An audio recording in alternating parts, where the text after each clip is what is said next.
Mesdames et messieurs, bonsoir et bienvenue dans les cadres de votre magazine 2 heures de news. Ce soir, nous allons faire un clin d'œil sur l'assainissement ou mieux l'embellissement des places publiques de la capitale et tout cela dans un contexte de pandémie du coronavirus qui sévit de plein fouet en République démocratique du Congo. Kinshasa, vous savez, est épicentre de cette pandémie. On évoque donc ce sujet avec Monsieur Eloge Mwandé. Il est économiste de formation, chercheur dans les domaines de l'environnement. Eloge Mwandé, merci d'être passé pour évoquer avec nous ce sujet, autrefois appelé Poto Moyindo. Kinshasa aujourd'hui a du mal à retrouver ses lettres de noblesse en termes de propriété. La question, je me rappelle, a été même posée dans une chaîne de télévision française. On pose la question, l'émission c'est Question pour un champion, pour ne pas la citer. On pose la question, quelle est la ville la plus sale? On répond, c'est Kinshasa. Est-ce que cette réponse vous a choqué, M. Eloge Mwandé? Bonjour d'abord. La première des choses, c'est que tel que vous venez de parler déjà, je suis choqué d'entendre ça, que c'était sur une grande émission comme ça, comme Question pour un champion. En tout cas, je n'ai pas suivi ça. Mais dire de Kinshasa comme la ville la plus sale du monde ou d'Afrique? Du monde. Du monde. En tout cas, ça c'est quelque chose que nous ne devons pas accepter. Ça signifie que on vient de nous lancer un challenge. Donc nous devons faire quelque chose. Nous devons faire quelque chose. Vous venez vous-même de dire que dans son temps, Kinshasa était toujours appelé Kinlabel, mais aujourd'hui, bon, personne ne peut admirer ses sorties dans Kinshasa. Pourquoi? Parce qu'à gauche comme à droite, il y a toujours des caniveaux qui sont ouverts. Il y a un tas d'immondices bien placé là. Je ne sais pas si c'est pour artistiquement parlant, c'est quelque chose que nous devons apprécier, mais ça fait vraiment du mal de vivre dans une telle condition. Pourquoi, selon vous, nous éprouvons tous les mal du monde à rendre notre capitale propre, M. Eloge Mwandé? Il y a deux choses. Il y a un problème. Je crois que à Lingala ou comme en Swahili, parce que moi je suis plus à l'aise avec le Swahili, en Lingala comme en Swahili, on nous dit que Samaki Nazera Kwarabikia Kukichwa, ce qui veut dire que le poisson, pour pourrir, ça commence d'abord par la tête. Donc il y a un problème de leadership dans la ville. Je ne suis pas en train de m'adresser à un individu. Donc le leadership, vous êtes un leader, n'est-ce pas? En tant que journaliste, vous êtes un leader. Donc là, je suis en train de voir le leadership de tout un chacun au niveau de la ville. Et aussi, bien sûr, la communauté tout entière. Là, nous parlons de toute la population de Kinshasa. Nous devons être conscients. Et j'étais en train de lire un livre là. J'étais en train de lire un livre, et ce livre, c'est un livre d'un professeur que j'admire beaucoup. Il fut il fut ministre plutôt au Togo, professeur Kako. Il dit que, dans son livre, il dit quelque part que nous devons changer notre manière de réfléchir en tant qu'économiste. Vous m'avez introduit comme économiste. Nous devons changer notre façon de réfléchir en tant qu'économiste. Aujourd'hui, tout le monde nous parle du changement climatique, tout le monde nous parle de l'environnement.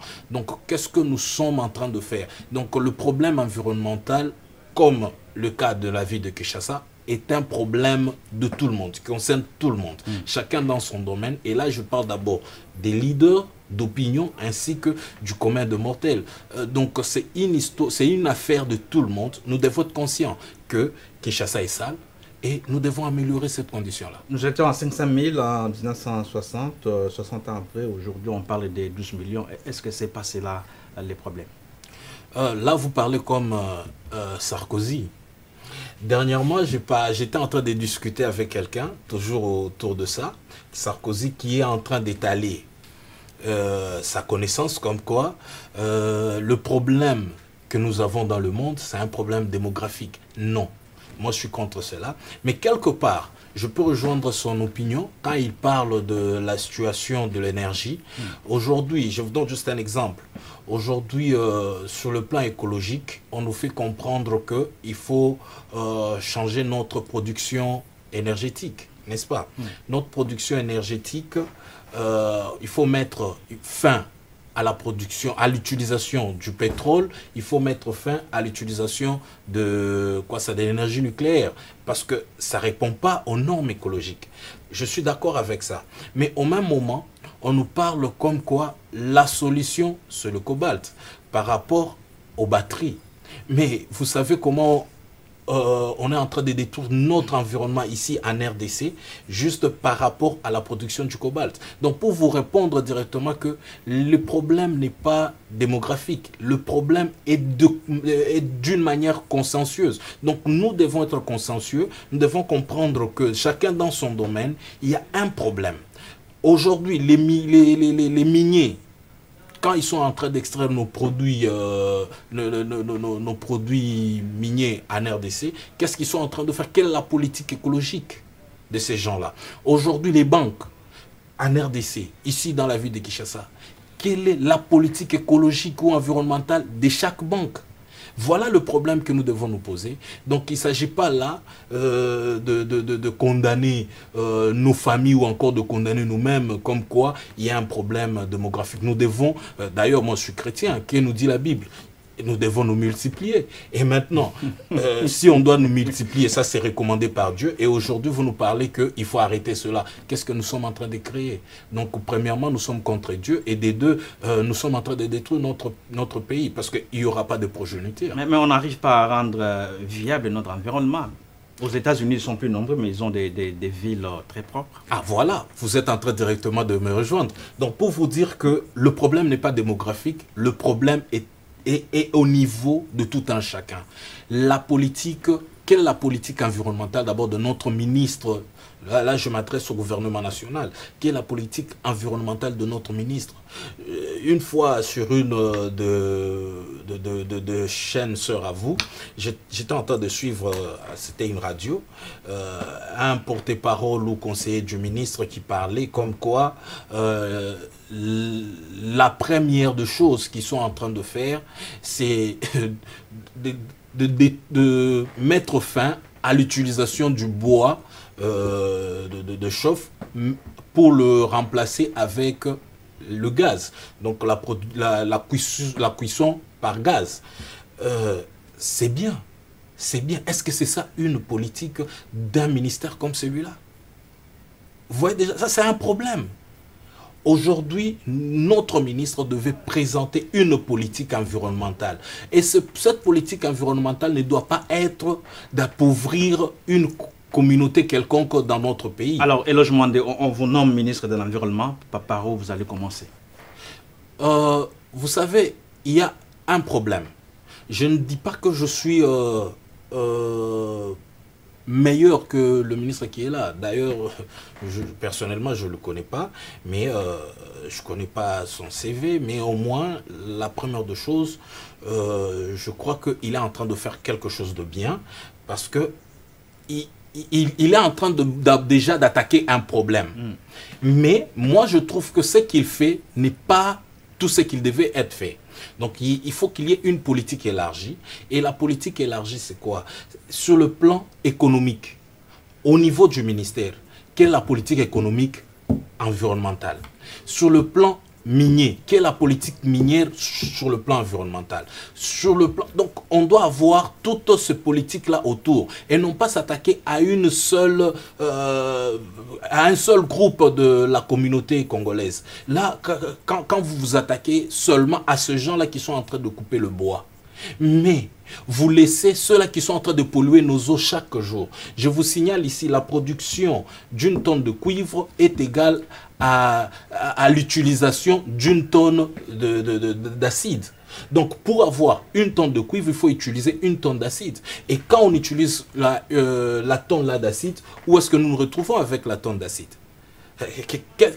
Que devient cette tonne d'acide? Voilà le problème que nous avons. Donc, il n'est pas ici lieu pour moi de dire que je suis qualifié à être nommé ministre de l'Environnement. Non, loin de là cette idée, loin de moi cette idée-là. Mais au moins, nous sommes là pour apporter un plus dans notre manière de comprendre les choses, parce que le domaine environnemental, il est tellement vaste, on a toujours eu à croire ou à comprendre que l'environnement concerne seulement les activistes. Moi, personnellement, je ne peux pas m'appeler activiste environnemental. Je suis plutôt entrepreneur qui réfléchit dans le domaine environnemental. Alors, Eloge Mwandé, l'actuel gouverneur de la ville de Kinshasa, il a trouvé sa thérapie, il lance l'opération Kinbopeto. Mais en réalité, on constate que les Kinois n'adhèrent pas. Pourquoi ces refus des Kinois? Les Kinois ne veulent pas changer. Pourquoi cet état des choses?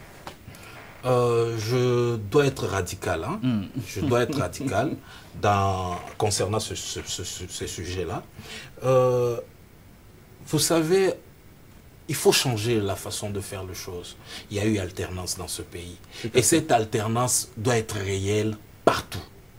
Mais malheureusement, je regrette parce qu'il n'y a pas eu alternance dans tous les domaines. Notamment quand il faut nommer les gens. Aujourd'hui, on est en train de nommer les gens, des gens qui sont loyaux. Il faut être loyal à moi pour que je te nomme.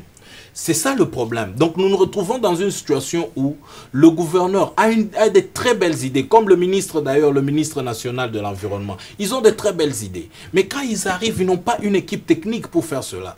Pourquoi? Parce que cette équipe technique, c'est une équipe loyale. Ce n'est pas une équipe professionnelle.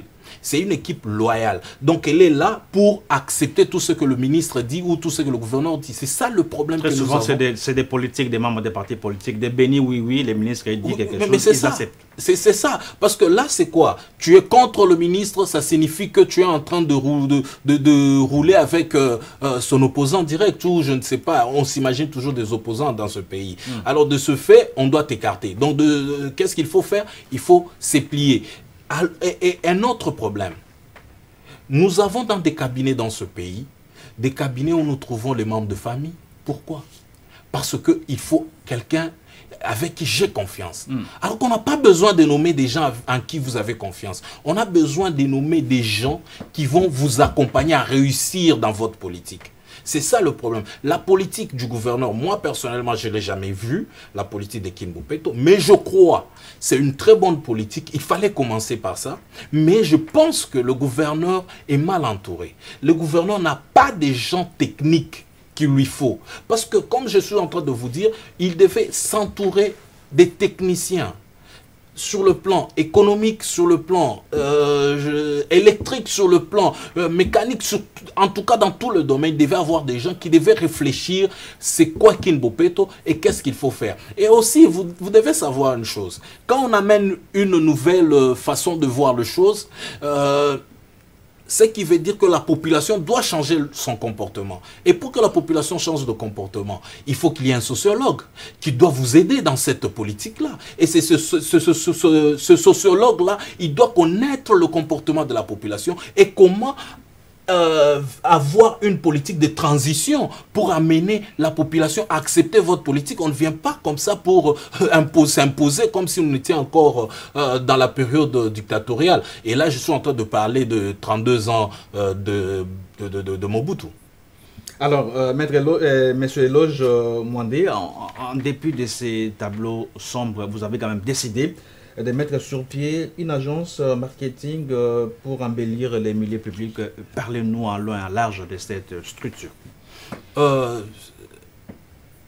Personnellement, quand je vois que les choses devaient changer, et surtout, je dois féliciter les deux acteurs de l'alternance. Là, je cite le président de la République, chef de l'État, Félix Tshilombo Tshisekedi, et son prédécesseur Joseph Kabila Kabange, parce que ce mouvement-là, alternance, moi personnellement, ça m'a inspiré beaucoup.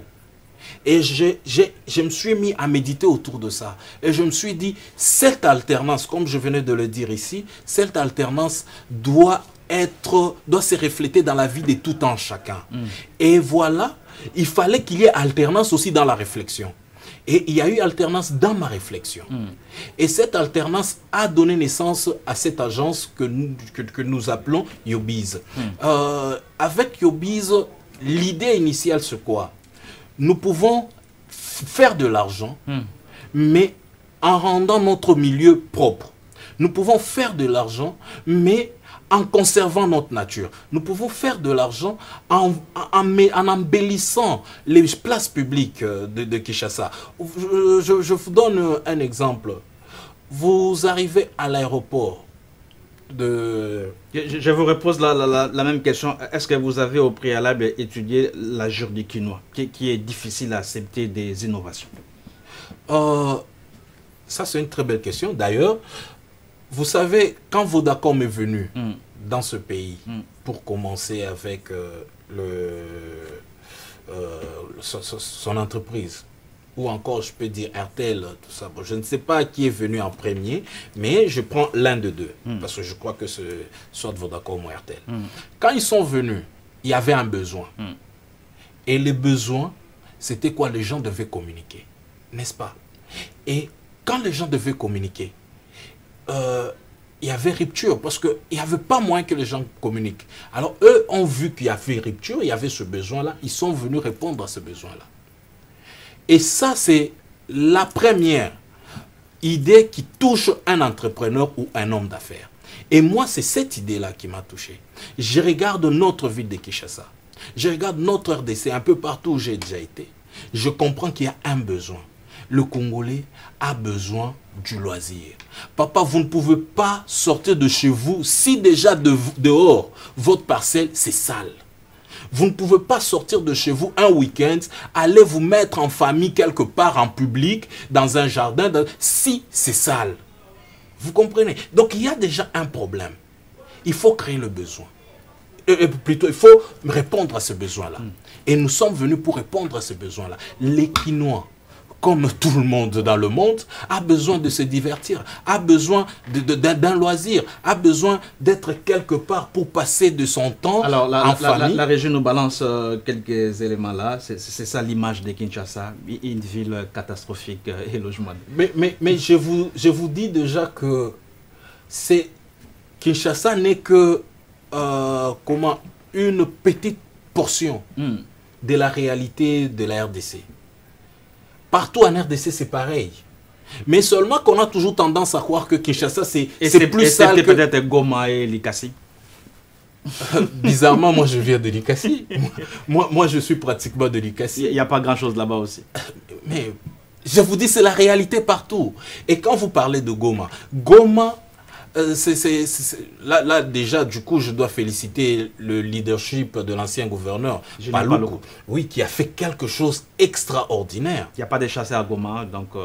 il a fait quelque chose d'extraordinaire. Et je crois, aujourd'hui, si on pouvait créer un ministère de quoi ça, de formation de gouverneurs, et ce ministère devait être chapeauté par le gouverneur Paloukou, pour au moins donner quelques leçons aux gouverneurs qui sont là actuellement. Ce n'est pas pour me moquer des gouverneurs ou encore pour dire qu'il n'y a aucun gouverneur qui fait quelque chose. Je sais qu'il y a des gouverneurs qui ont des bonnes initiatives, comme c'est le cas ici à Kinshasa, mais seulement cette initiative doit s'accompagner d'une équipe technique. C'est ça le problème que nous manquons dans ce pays. C'est pratique. Kinshasa, on a toujours tendance à croire que Kinshasa, c'est la plus sale en RDC. Non, je vous dis franchement, la RDC est sale. Et aujourd'hui, bizarrement, même dans nos villages, nous avons des villages qui sont sales. Moi, quand j'étais enfant, on partait au village, mais les villages étaient toujours propres. Mais aujourd'hui, dans nos villages, c'est sale. Et aujourd'hui, nous avons... Je dois vous donner cet exemple. Nous nous retrouvons dans une situation, parce qu'on croit que la saleté, c'est de voir le sachet ou encore le plastique. Non, la saleté, c'est la saleté. Je vous donne l'exemple, parce que je viens d'un coin minier, ou encore où j'ai grandi, c'est un coin minier. Vous avez la source du fleuve Congo. Vous savez d'où vient la source du fleuve Congo? C'est dans le Haut-Katanga.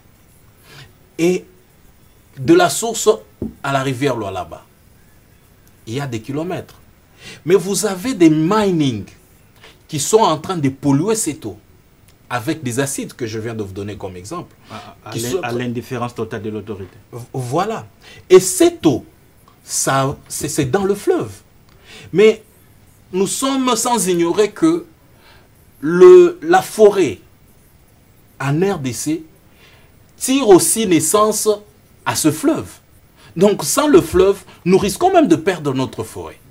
Mais ce fleuve-là est en train d'être pollué. Quand on pollue le fleuve, on détruit tous les systèmes écologiques, tout l'écosystème du fleuve. Donc tout ce qui fait vivre le fleuve, on est en train de détruire. Donc du coup, on est en train de détruire toute la forêt. Mais ici, on a tendance à croire que détruire la forêt, c'est quand on coupe les arbres. Non. Quand on coupe le bois, c'est pas ça seulement détruire la forêt. Voilà un peu la situation générale de la saleté. Si on doit dire la saleté reste saleté. Parce que quand on jette l'acide là c'est une saleté, c'est pour ça qu'on jette ça. Mais on jette ça où? Donc la RDC, en général, elle est sale. On a tendance à croire que quand on voit un tas de sachets ou plastique, ça signifie que là c'est sale. Mais la saleté reste saleté. Alors, vous vous proposez d'embellir les places publiques, comme ici à la Gombe, la place de la gare, la place du cinquantenaire. Ça me paraît très facile. Pourquoi ne pas embellir Makala les destins, Bumbu, Selembao derrière la prison? Pourquoi ne pas embellir Monkale? En réalité, les Congolais moyens vivent là-bas. Vous pensez que ça semble être facile? Bon, je vous laisse avec votre pensée. Mais du moins, ce que je peux vous dire, nous ne voyons pas ce qui est facile. Nous voyons le besoin. En tant qu'agence, nous voyons le besoin. Nous répondons à ces besoins-là. Si nous arrivons quelque part, il y a un besoin. Parce que nous mettons de notre moyen. Et surtout que c'est une petite agence qui n'a pas encore beaucoup de jours ou encore beaucoup d'années. Donc nous mettons de nos peu de moyens dedans et nous espérons aussi récolter quelque chose, mais du moins en rendant la vie mieux qu'elle était avant par rapport à tous les Congolais. C'est ce que nous faisons. Donc nous voyons partout où nous pouvons aller, où nous voyons qu'il y a un besoin, nous présentons nos solutions. Donc voilà un peu la situation. Et aussi, vous avez directement compris qu'il s'agit du marketing. Donc, nous, ce que nous sommes en train de faire, quand nous arrivons quelque part, quand nous prenons une place publique, nous travaillons avec certains partenaires, notamment des banques, notamment les entreprises de télécommunications, pourquoi pas même de ministères nationaux comme provinciaux, donc, qui peuvent nous accompagner. Pourquoi? Parce que là, nous rendons bien sûr cette place beau par rapport à tout le monde, ou encore cette place belle par rapport à tout le monde, mais aussi pour que nous ayons des partenaires. Je rappelle que Matata Tamponio avait laissé ses places propres, mais il n'y a pas eu de suivi depuis qu'il est parti. Le problème, c'est comme c'est ce que j'étais en train de dire. Apparemment, il le faisait pour sa propre gloire. Il n'est plus là. Bon, les projets... Non, ça c'est un mal congolais aussi que nous avons. Vous savez, aujourd'hui, ce qui est bizarre, Kimbo Peto, je n'ai pas encore vu le projet, mais je crois que c'est un très bon projet. Mais du coup, le gouverneur Gentini partait. Son remplaçant qui va venir ne va plus parler de Kimbo Peto, il viendra, il va nous parler d'un autre projet. Malheureusement, c'est ça la réalité. Mais moi, ce que j'étais en train de vous dire, c'est que quand je parlais des entreprises ou encore des institutions publiques, il doit y avoir dans chaque bureau ou dans chaque organisation ou organisme dans ce pays une politique environnementale. Vous savez que le monde aujourd'hui est en train de changer. Avant, pour être un puissant du monde, il fallait avoir le minerai, il fallait avoir le pétrole. Mais je vous informe que tout cela est en train de changer. La raison est simple, vous pouvez voir même au niveau de l'Émirate, vous pouvez voir au niveau des Émirats, vous pouvez voir au niveau de l'Arabie Saoudite, ils sont en train de changer leur politique économique ou encore leur politique en général. Et en changeant cette politique, c'est pour aller vers la nouvelle politique qui devra diriger le monde. Et la nouvelle politique, c'est quoi? Le monde ici, le puissant, c'est celui qui aura la terre, donc le sol, où il peut cultiver, il peut produire à manger. Le puissant, c'est celui qui aura le contrôle des forêts. Le puissant, c'est celui qui aura de l'eau. C'est là où nous allons. Donc les guerres qu'il y aura, aujourd'hui quand on nous parle de la guerre économique... Je rappelle que la RDC a la forêt, la RDC a les eaux en grande quantité, donc on va être fort dans l'avenir. C'est ce que vous croyez. Mais je viens juste de vous dire qu'on est en train de détruire tout ça. Quand on est en train de jeter des acides, parce que quand vous partez même du côté Kivu là-bas où on produit l'or, mais je vous assure, je vous dis que c'est déplorable. On est en train de détruire notre terre. On détruit notre terre avec tous ces produits chimiques qu'on est en train de mettre dessus. Quand vous allez du côté, Équateur, tel qu'on est en train de couper le bois, on détruit nos forêts. Voilà un peu la situation que nous sommes en train de vivre. Pour vous dire que cette guerre-là, si on ne change pas ici en RDC, notre politique économique, parce qu'on a tendance à croire que quand on a de mining, on est fort. Non, ça, c'est révolu ces choses-là. C'est révolu. Il faut changer. C'est révolu. Aujourd'hui, je vous dis, Bolsonaro, le président brésilien, vous savez pourquoi il tient tête à Macron, au président français? Vous savez pourquoi Bolsonaro est un des présidents puissants aujourd'hui dans le monde? C'est parce qu'il a l'eau par le fleuve, je crois c'est Mississippi. Non, c'est Mississippi quoi? J'ai oublié. Et c'est parce qu'il a le forêt, et la forêt Amazonie. C'est parce qu'il a un sol qui produit le premier producteur de maïs, c'est qui? C'est le Brésil. Le soja, c'est le Brésil. Donc voilà un peu, quand on regarde ces trois choses déjà, ça fait du Brésil une grande puissance dans ce monde. Donc aujourd'hui, le Brésil peut négocier avec tout le monde. Pourquoi? Parce qu'il est puissant. On prend le cas de l'Afrique du Sud. Aujourd'hui, l'Afrique du Sud est aussi en train de changer. Je vous assure, l'Afrique du Sud est en train de changer sa politique. Et l'Afrique du Sud, ce qui est malheureux, est en train de faire de la RDC sa terre industrielle. Les industries sud-africaines ne seront plus en Afrique du Sud. Ça sera un peu partout en Afrique. Et nous acceptons. Et c'est la même chose avec la Chine. La Chine, c'était l'industrie du monde. Et aujourd'hui, la Chine est en train de faire de nous, la RDC ou encore de l'Afrique en général, l'industrie chinoise. Donc quand on est en train de construire des usines ici, c'est bien. C'est parce que nous voyons seulement l'emploi qui va engager aujourd'hui. Mais à long terme, ces gens-là, aujourd'hui, ce sont les jeunes gens qui sont en train plus de mourir. Allez d'où je viens dans le Haut-Katanga. Ça, je vous dis, ce sont mes amis, ce sont des collègues avec qui nous avons étudié, qui sont en train de partir plus vite. Mais deux fois, on va vous dire que non, c'est parce que les jeunes gens aujourd'hui ne se comportent pas bien. Il y a le sida, il y a cela. Mais c'est faux. Ce qui tue aujourd'hui, ce sont ces acides, c'est cette pollution de l'air qu'on est en train de vivre tous les jours. C'est ce qui tue plus. Ce sont ces sachets en plastique qu'on est en train de voir par-ci, par-là dans les rivières de Kinshasa. C'est ce qui nous tue plus. Alors, Eloge Mwandé, nous sommes en train de chuter. Nous vivons, nous tous, les effets néfastes de la pandémie du coronavirus. Notre pays n'est pas épargné. Nous sommes déjà plus de 400 cas. Qu'est-ce que votre agence peut faire pour endiguer la propagation de ces virus?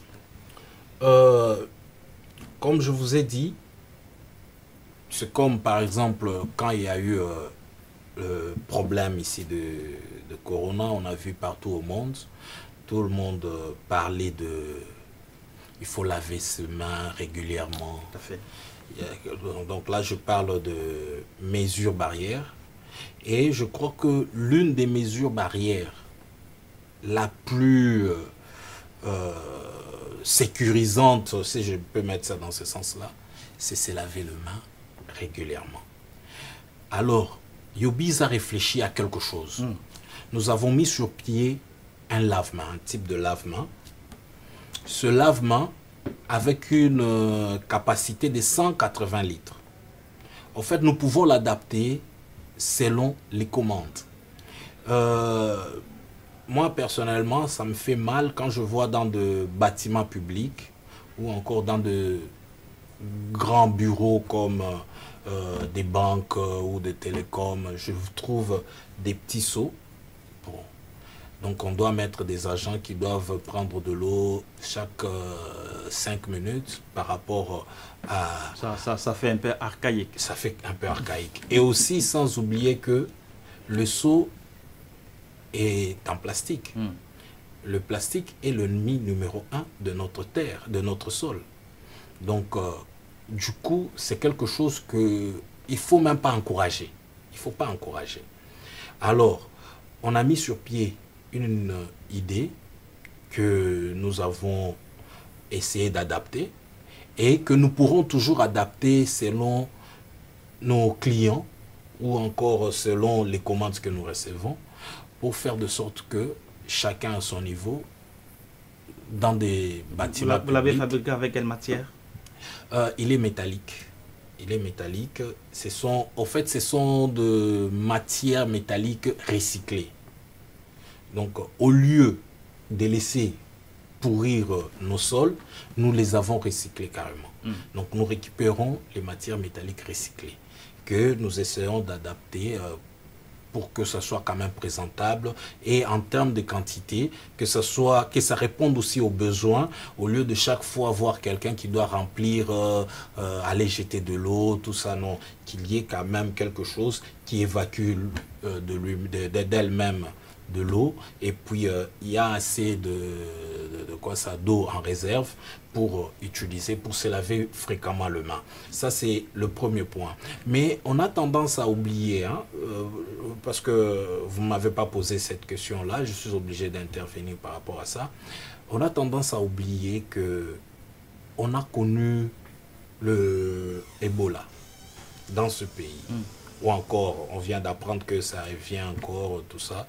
On a connu l'épidémie de choléra, la fièvre typhoïde, nous vivons avec. Mais si vous voyez toutes ces maladies-là, ce sont des maladies de main sale. Donc la RDC doit être le pays qui doit être conscient que nous devons, à partir d'aujourd'hui, changer notre comportement. Nous devons commencer à nous laver les mains le plus possible. Donc le lavage de mains doit être régulier dans la vie de tout un chacun. Pourquoi? Parce que quand on regarde toutes ces maladies-là qui nous frappent de temps en temps, ce sont des maladies de mains sales. Et aussi, parce qu'on est toujours dans le même cadre, le palu. Le palu tue sérieusement. Pourquoi je parle du palu? Parce que la journée internationale du palu... C'était le 25 dernièrement, oui. Oui. Donc, je crois que je suis toujours dans l'actualité. Alors, c'est pour ça que je dois intervenir aussi sur ça. Le palu tue sérieusement. Mais combien de fois nous parlons même du palu? Combien de fois? C'est quelque chose de sérieux. Aujourd'hui, quand on voit tous ces états d'immondice, tous ces états d'immondice là qu'on est en train de voir à gauche, à droite, à Kinshasa, leur résultat c'est quoi? C'est le palu. Donc quand on est en train de parler de l'embellissement, quand on est en train de parler de Kinbopeto, que j'encourage d'ailleurs, quand on parle de Kinbopeto, directement, nous Congolais, nous devons être conscients, et surtout on a connu l'alternance dans ce pays, notre même manière de réfléchir doit démontrer cette alternance, que nous devons faire les choses autrement maintenant. Pour revenir au coronavirus, je l'ai dit, nous sommes à plus de 450 cas. Vous avez-vous l'impression que les autorités font assez pour endiguer cette pandémie? Vous savez, je suis qu'un Congolais lambda. Ça me fait mal. Ça me fait mal de voir la réalité aujourd'hui. Quand le corona a frappé ce pays, donc quand il y a eu le cas zéro en RDC, l'engouement qu'il y avait autour de ce corona-là, ou encore de ce cas-là, ce n'est pas le même engouement aujourd'hui. Nous ne sentons pas cette motivation de nos autorités. Il y a eu comme une espèce de relâchement. Oui, c'est comme si, bon, on a déjà fini avec l'histoire corona, là on peut maintenant évoluer. C'est ce que moi, personnellement, je ressens. Moi, un Congolais lambda, je sens ça. Et maintenant, ça m'écoeure. Pourquoi? Parce que il n'y avait pas encore de cas de mort. Il n'y avait pas encore de cas de décès. Mais il y avait tout cet engouement. Mais aujourd'hui, nous sommes à 400 et plus. Et c'est comme si, bon, de rien n'était. 30 décès. D'abord, on parle de 400 et plus cas cumulés de maladies. Et autant de décès, comme vous venez de le dire, 30. C'est comme si c'est normal. On peut évoluer. Alors que demain, nous allons encore attendre que nous sommes arrivés à 500. Et je ne sais pas, 40 décès. Et on va continuer comme ça. Et puis bon, ça sera qui? Le taux, ça sera qui? Donc je crois que le même engouement qu'il y avait autour du cas zéro doit revenir. C'est cette médiatisation qu'il y avait autour quand il y a eu le cas zéro doit revenir. Doit revenir. Donc aujourd'hui, malheureusement, quand je regarde même sur la toile, quand je regarde même les informations et tout, je crois même ici chez vous d'ailleurs, quand on doit parler du corona, c'est après qu'on ait parlé de, je ne sais pas, des Nemondansemi, des Vital Kamere, et puis, voyez un peu. Donc c'est comme si la politique, ou encore la vie, même pas la politique, la vie de nos politiciens est supérieure à la vie d'un Congolais. Donc un Congolais peut mourir, c'est pas grave. Mais quand on touche à un politicien, non, ça devient grave. Là, c'est un problème sérieux. Nous devons vraiment revenir à ce qui est important. Et ce qui est important, c'est de sauver la vie d'un Congolais. Voilà, Eloge Mwande, tout le plaisir était pour nous de vous avoir dans ces plateaux des 2 heures de news pour commenter cette actualité liée à notre environnement. On va terminer par là, à moins que vous ayez un mot de la fin. Non, tout ce que je peux dire, c'est mes condoléances d'abord à tous mes frères et sœurs qui ont déjà perdu l'un de leurs, que ce soit par le corona, par le palu, ainsi que ce que nous venons d'apprendre du côté de l'Est. Donc mes sincères condoléances. Et la deuxième chose que je peux dire, c'est que l'esprit congolais est plus fort. Moi, personnellement, j'ai la foi dans ce pays. Et ce pays est plus fort. Donc, je ne peux que interpeller chaque leader d'opinion à faire sa part. Donc, nous devons nous lever et chacun apporte ce qu'il peut apporter. Un enseignant peut apporter ce qu'il peut apporter dans la salle de classe. Un journaliste peut apporter ce qu'il peut apporter quand il présente ses émissions. Donc chacun à son niveau, chaque leader d'opinion doit apporter quelque chose à la structure RDC. Parce que cette terre, vous l'avez dit d'ailleurs, que nous avons l'eau, nous avons la forêt, nous avons le sol. Ce qui sont des éléments très importants pour les prochaines guerres à venir. Alors celui qui va contrôler ces trois choses sera puissant. Donc là, il est possible pour que la RDC soit puissante demain. Et moi, je crois que la RDC sera puissante demain. Et je ne peux que appeler aussi le chef de l'État, son Excellence Félix Antoine Tshisekedi, à plus mettre au centre la politique que nous avons connue de son papa, le peuple d'abord. Voilà, je rappelle qu'on recevait dans ces studios dans ces plateaux des 2 heures de news, M. Eloge Mwande. Il est économiste de formation, chercheur dans les domaines de l'environnement. Merci d'être passé. C'est par ici que nous mettons un terme à cette première partie de votre magazine 2 heures de news. Ne quittez pas, à 19 h, vous avez rendez-vous avec la grande édition du journal qui vous sera présentée par Neftali Pomtala Osseni. Merci de nous rester fidèles.